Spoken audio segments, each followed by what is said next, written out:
It was a dark, stormy night in the small seaside town of Piha on October the 11th, 2004.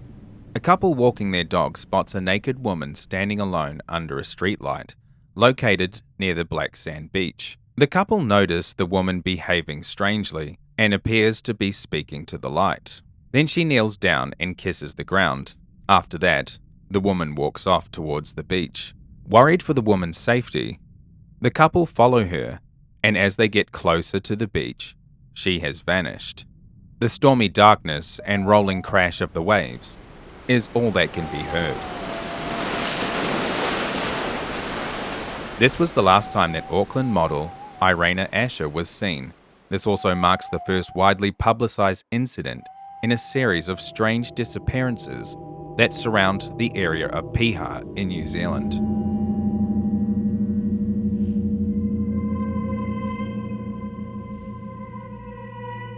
Welcome back to Shadow Matter. If you're new here, hello and welcome. Come along and join us in the shadows where I discuss true crime mysteries and a darker side of our world with a focus on stories from Australia and New Zealand here every second Sunday. If you don't want to walk alone in the dark, then consider going beyond the shadows and joining the other members of this channel for bonus content. Today's episode is a frequently requested video and a highly popular topic in the last year in New Zealand. A series of strange disappearances surround the picturesque beach town of Piha in New Zealand's North Island. Before we go on, if you're a regular to this channel, then you know that I am a family member of a missing person, now presumed dead, and I feel a strong affinity to missing persons cases, and if I can use this platform for anything beneficial in helping the families of lost loved ones, then I will. So if you are feeling generous, then please donate to Lansar New Zealand, a volunteer search and rescue organisation that provides search and rescue assistance for the lost, missing, and injured across New Zealand. I know they do a lot for those families when their loved ones go missing, and they personally helped our family in searches also. Their website link can be found in the description of this video. Head there if you want to donate today. And I just want to state that I am in no way affiliated with Lansar New Zealand. I just feel like it was a nice thing to do.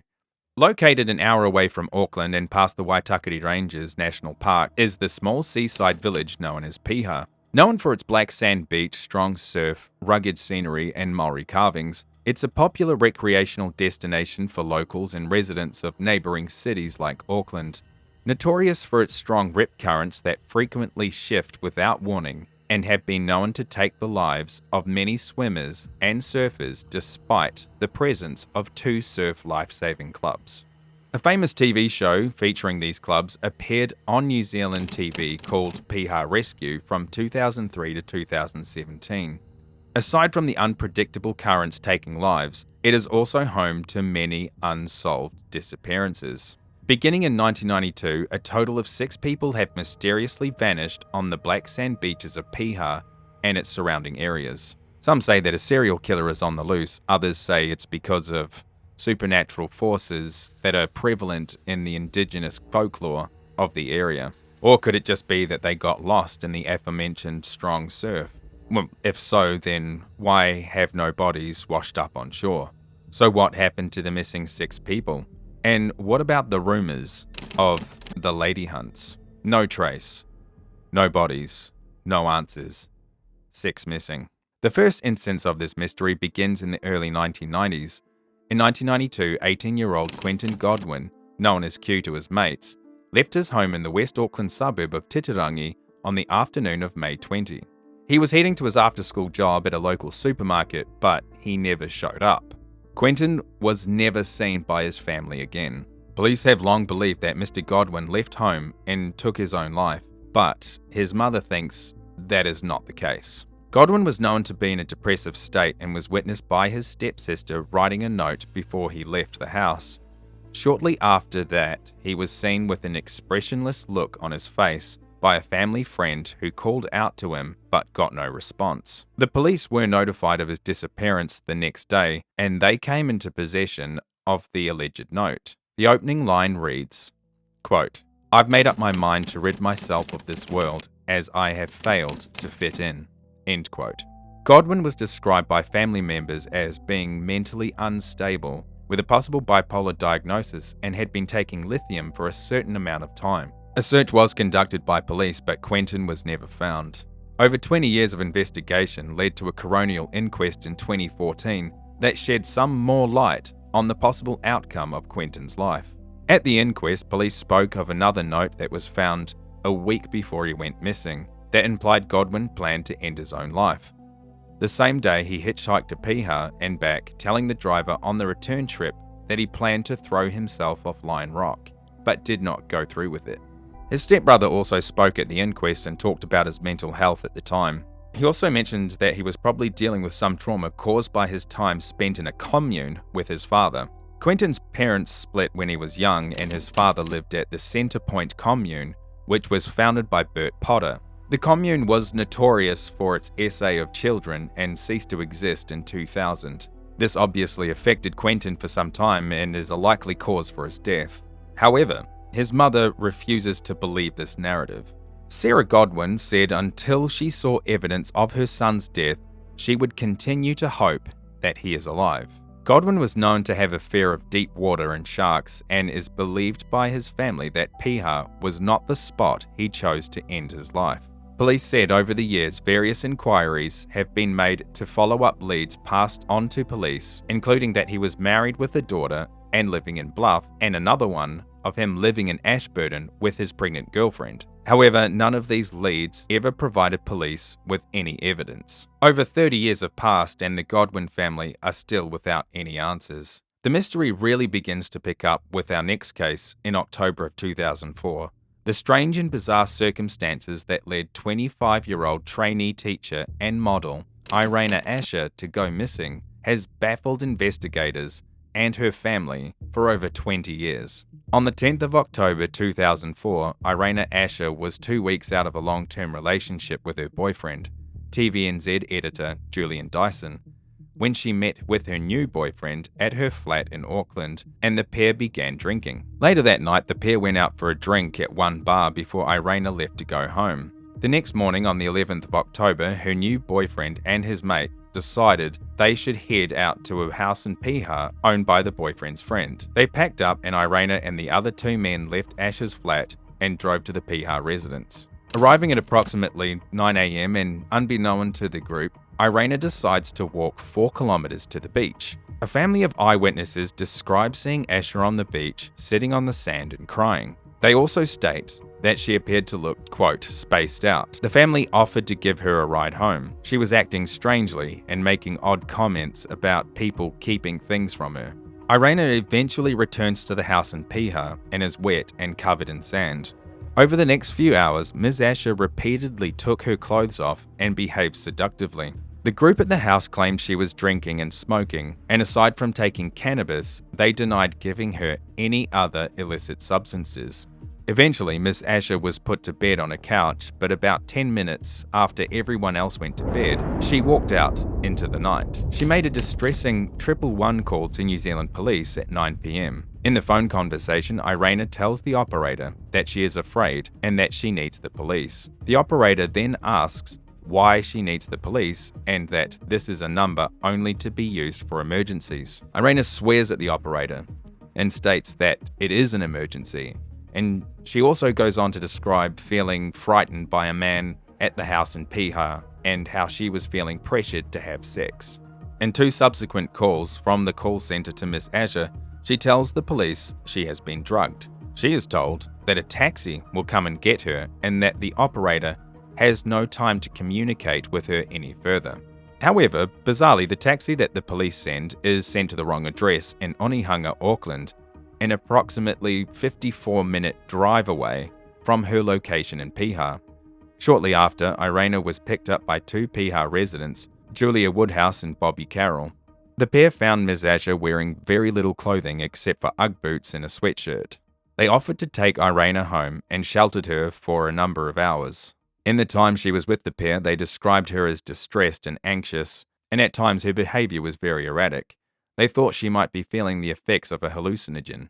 After feeding her, Iraena took a shower and was offered a dressing gown and put to bed on the couch at around 1 a.m. 5 minutes later, Iraena leaves the house and takes off down the road. Woodhouse and Carol follow her but only manage to find the dressing gown discarded in the middle of the road. It was a stormy night and the pair feared for her safety, so they called the police. At about 2 a.m, Iraena is seen again by a couple walking their dog on Seaview Road under a streetlight.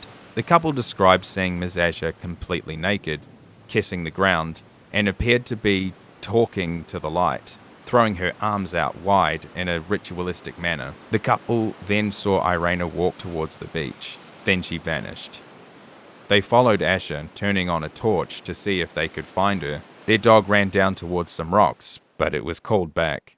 It was so dark, they could not see the edge of the surf from the dunes, they said. They both returned home, had a drink, and spoke about it, but did not call police. It wasn't until the next morning that they were spoken to by police about the incident. When asked why they did not report it, they responded with, quote, "She didn't appear distressed and that skinny dipping was common in Piha. I did wonder how she wasn't freezing. I wondered if she was under the influence. The fact that she had no clothes on made me wary of frightening her or surprising her. Maybe she had a private thing going on." End quote. After an extensive search conducted by police, Iraena Asher was never found. Police later publicly apologised for their handling of the 111 call and also privately apologised to Asher's family. An inquest was conducted in 2012 that heard from members of her family and also the boyfriend of the group as well as all the people that saw her last on that night. A coroner found that her likely cause of death was drowning and ruled it as accidental. An important piece of information heard from the witnesses at the inquest was that Iraena was most likely suffering from bipolar and was taking medication. However, it was unknown if she stopped taking them in her last few days. Just for context, it was known to police and many residents that also in 2004, 3 meth cooks were operating on the same street in Piha. This meant that people were flooding into the coastal town to buy drugs regularly, and locals described the new visitors as dodgy, in contrast to that of their usual surfer types that they'd been dealing with for decades. Whether or not this had anything to do with Iraena's disappearance is obviously up for debate. Another 2 women vanished in Piha in 2012 and 2017. They were last seen walking in the same area years apart, Cherie Vousden and Kim Bambus. 42-year-old mother of one, Cherie Vousden, lived on the North Shore in Auckland and frequented the Mercer Bay Loop track in Piha. Vousden's brother described her as always walking the track and loving the sunsets there. She would often come back with daisies she had picked from Log Race Road. Cherie Vousden, who left behind her 13-year-old daughter, was last seen by tourists walking along the track with jandals and a bottle of wine in her hand on December the 22nd, 2012. They also noted that she looked visibly impaired.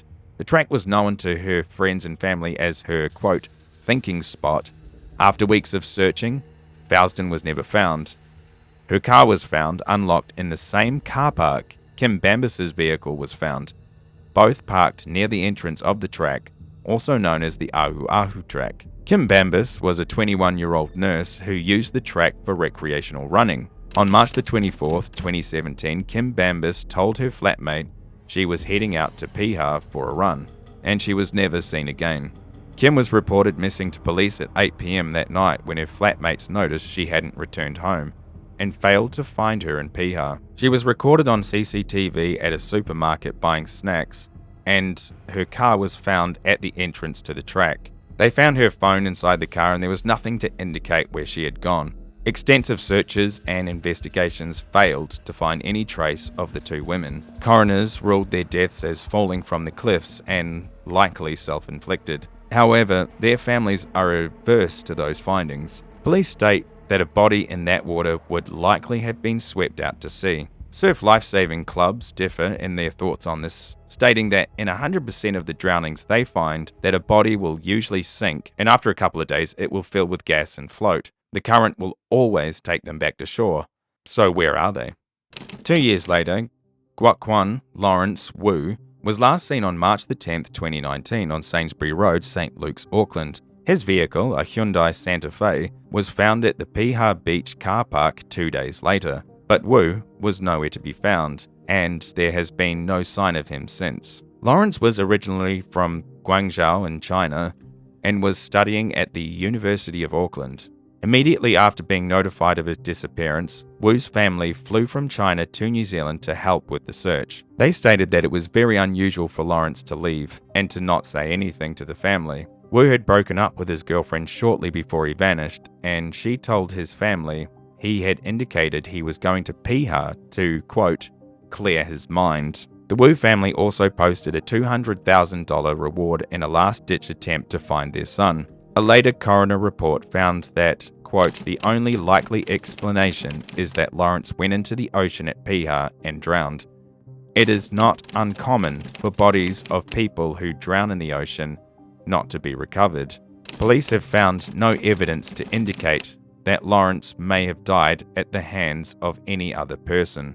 Consequently, this death was either the intended or unintended consequence of his own actions. End quote. Laurence was known to be depressive at the time he disappeared, and even expressed to his ex-girlfriend that he had travelled to Piha at times to hurt himself, and even Googled similar terms on the day he vanished. To date, no body or any evidence has ever surfaced of Laurence Wu. Almost a year later, in March 2020, French teen exchange student Eloi Rolland vanished in Piha while supposedly out walking. 18-year-old Eloi Rolland had been staying with a host family in Birkenhead, Auckland, when he was last seen on the 6th of March 2020. Rolland had been feeling homesick and wished to return home to France to see his family months earlier than originally planned. He told his mother on a call he would go to Piha and bring her back some of the famous black sand. Eloi left his host family's home early on the morning of the 6th of March. When he did not return that night, the alarm was raised. Eloi was seen on CCTV footage catching a train from Britomart station in the CBD at 6:30 am. At 7:26 am, he exited Fruitvale station at Newlyn. Cell phone data picked up later placed the teenager in the area of Piha Road at 9:18 am. It stopped transmitting after that point. When Rolland left his Birkenhead homestay, he took some belongings but did not say anything about his plans. It is not known what he did the night before he left. After an extensive search, Eloi Rolland was not found. His family were very worried and wanted to fly to New Zealand to help search, but pandemic restrictions made this impossible. They also said that he was in constant contact with his family back home, and it was very uncharacteristic of him to leave without saying anything. Eloi had expressed a desire to return to France, was keen on catching up with old friends, and was planning on joining the Air Force. His family also stated that they had run through every possible scenario, from running away to perhaps an accident or something more sinister. While an accident can't be ruled out entirely, it seems even the police this time admit that foul play may be at hand. New Zealand police investigated avenues of interest provided by Eloi's friends in New Zealand. Theories from being hit by a car to an abduction or being in debt with the wrong people have been looked into. His friends said he started to become distant and had fallen in love with a girl who already had a partner and wasn't interested in him. Things went downhill when he started to work in a hotel and became friends with a new group of people. He started borrowing money from people and, according to police, had, quote, very little money. In the weeks before he went missing, he told a friend he owed someone a lot of money and it was a, quote, matter of life and death, end quote. He also called his parents begging them to come home before March 8. Police were unable to find any reason that date was so important to him. Police are keeping an open mind as to what happened to Eloi, as the circumstances are very uncharacteristic of him to disappear. Rolland had 2 Facebook pages which he regularly updated. On March the 6th, he made his last post, an image of a black square. Later, this image was found to be a pixelated image of the moon at night. To date, no information about his whereabouts has surfaced. 6 missing, multiple searches, no bodies, no answers. Just some food for thought before we go on. The last 4 cases all occurred in March. Is that just a coincidence? You let me know your thoughts in the comments below. Aside from the missing, Piha is plagued by some rumours of some sinister near misses that have sparked some rumours about so-called lady hunts. According to Channel 3's documentary series Black Coast Vanishings, several women have come forward with stories of being chased through the bush and on walking tracks near Piha. Stories of these women range from being chased by a group of men in the bush and along the beach to being stalked on the same track that Cherie Vousden and Kim Bambus went missing on. One story comes from a woman known as Lisa, who shares her harrowing experience in 2007 when she encountered a group of men who chased her through the bush near Piha. Lisa, whose real name is not identified, drove to Piha on the recommendation of her friends who described it as a beautiful place. Lisa's intentions were to drive to Piha in search of a nice spot for a walk. She found a clearing and a track and began to hike. A little while later, she heard the low rumbling of a V8 car engine, and then she heard whispers and voices. Lisa spotted a group of 3 or 4 men who were yelling, "Woo," and "It's on." Deciding she was in danger, Lisa ran for her life, and a couple of times she hid in the bush. The men would yell out, "Just come back, I want to know what you taste like." Luckily, Lisa was a keen athlete and ran towards the safety of the road, where she was picked up by an elderly couple. She reported her incident to police, who dismissed her claims as they thought she was under the influence. Another woman's experience is that of Desislava Stefanova, who in early March 2017 was stalked on the Mercer Bay Ahu Ahu track. The man walked up and down the track several times as if to check for any other people, and bumped into Desislava a few times to intimidate her. When a group of people came in the opposite direction, the man simply gave up and left. 2 weeks later, Kim Bambus went missing from the same area. It is also mentioned in the documentary about women being warned not to go to certain areas in the Waitakere Ranges when they were young, as they were rumoured to be the spots of what they called, quote, lady hunts. Is there something sinister going on in Piha, or is it merely just a coincidence? As our human brain loves to find patterns in just about everything, can we sort out fiction from reality? 6 people, gone. Families with no answers and no closure. I'm going to leave you all with a Maori legend, or a kōwhata, that came from the Ngā Oho tribe, or iwi as it's known in New Zealand. The sad tale of Hiniranga, the beautiful wife of a young Maori chief. He went on a fishing party on the rocks below Ahu Ahu when a large wave engulfed them all and swept them out to sea. While trying to rescue a friend, he was battered against the rocks and taken by the ocean. Hinirangi could not be consoled. On the point near the Hikurangi Pa, she would sit every day, gazing out towards the restless ocean.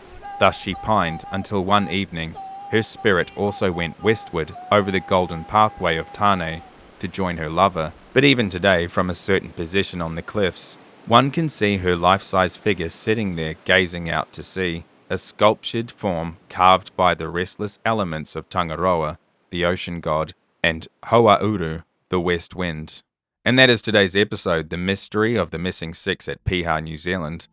What are your thoughts? Let me know in the comments below. Don't forget to catch me here every second Sunday for more episodes from Australia and New Zealand, and every second Wednesday for Weird Wednesdays. Also, you can find me on Spotify, so if you prefer to listen to me there, head over there and find Shadow Matter on Spotify. Also, if you want more bonus content like behind the scenes and updates to popular videos, then consider becoming a member of the channel and join Beyond the Shadows. To those who already have, I appreciate you, and your support is beneficial to the production and future of Shadow Matter.